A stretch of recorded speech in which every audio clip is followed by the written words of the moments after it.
కేటీఆర్ మంత్రి జూపల్లి మధ్య మాటల యుద్ధం కొనసాగుతోంది. కొల్లాపూర్లో జూపల్లి హత్య రాజకీయాలు చేస్తున్నారని కేటీఆర్ ఆరోపించారు. బీఆర్ఎస్ నేత శ్రీధర్ రెడ్డి హత్య వెనుక జూపల్లి హస్తం ఉందని అనుమానం వ్యక్తం చేశారు. కేటీఆర్ వ్యాఖ్యలకు జూపల్లి కౌంటర్ ఇచ్చారు. బీఆర్ఎస్ శవ రాజకీయాలు చేస్తోందంటూ విమర్శించారు. తమకు క్షమాపణలు చెప్పాలని డిమాండ్ చేశారు.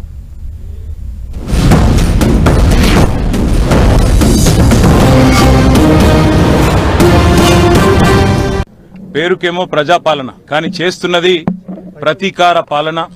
ప్రతీకారంతో రగిలిపోతూ ఎన్నికల్లో తనకు వత్తాసు ఎవరెవరు పలకలేదో వారి మీద ప్రతీకారం తెలుసుకునే దిక్కుమాలిన పాలన ఇది కాంగ్రెస్ పాలన. ఇవాళ ఈ దారుణమైన హత్యకు ప్రధానంగా బాధ్యత తీసుకోవాల్సింది ప్రభుత్వమే. అందులో ముఖ్యంగా నేను ముఖ్యమంత్రి రేవంత్ రెడ్డిని డిమాండ్ చేస్తా ఉన్నా. ఈ మంత్రి కొల్లాపూర్లో మన తెలంగాణలో ఎక్కడా లేని ఫ్యాక్షన్ సంస్కృతిని ఇక్కడ తెచ్చి జనవరిలో మల్లేష్ యాదవ్ మృతికి కారణమైనారు. మరి ఈరోజు శ్రీధర్ రెడ్డి గారి మృతికి కూడా కారణమైనారు. ఒకటే నియోజకవర్గంలో 4 నెలల వ్యవధిలో 2 హత్యలు జరిగినాయంటే మరి మంత్రి గారి ప్రోద్బలం లేకుండా, మంత్రి గారి ప్రమేయం లేకుండా ఆయన అనుచరులు ఇంత దారుణాలకు తెగబడరు.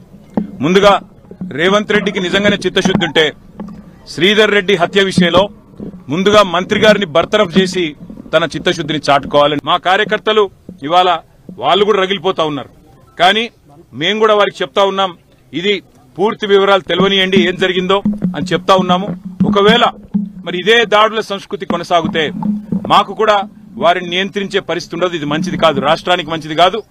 ఏం జరిగిందో తెలుసుకుందాం, పూర్తి వివరాలు తెలియనియండి అని ఆయనే అంటున్నాడు.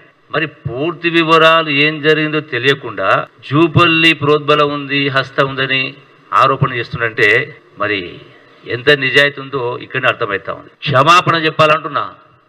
ఏదైతే ఆరోపణ చేసిండ్రో గంట్రాపల్ ఇష్యూలో మీకు దమ్ము ధైర్యం ఉంటే ఇవన్నీ పంపిస్తారు. రేపే మీకంతా ఇంగ్లీష్ చాలా ఎక్కువ వస్తుంది కదా అని ఇంగ్లీష్ కాపీలను పంపిస్తా, చదువుకొని క్షమాపణ చెప్తావా మిస్టర్ కేటీఆర్, క్షమాపణ చెప్తావా మిస్టర్ ప్రవీణ్ కుమార్. బుద్ధి జ్ఞానం ఉండాలని మాట్లాడితే చదవడం గొప్ప కాదు. ఎంత గొప్ప చదివింది గొప్ప కాదు, ఎన్ని చదువులు చదివింది గొప్ప కాదు, ఎన్ని పదవులు గొప్ప లెక్క కాదు. సంస్కారం ఉండాల, జ్ఞానం ఉండాల, నిజాయితీగా మాట్లాడడం ధైర్యం కావాలా.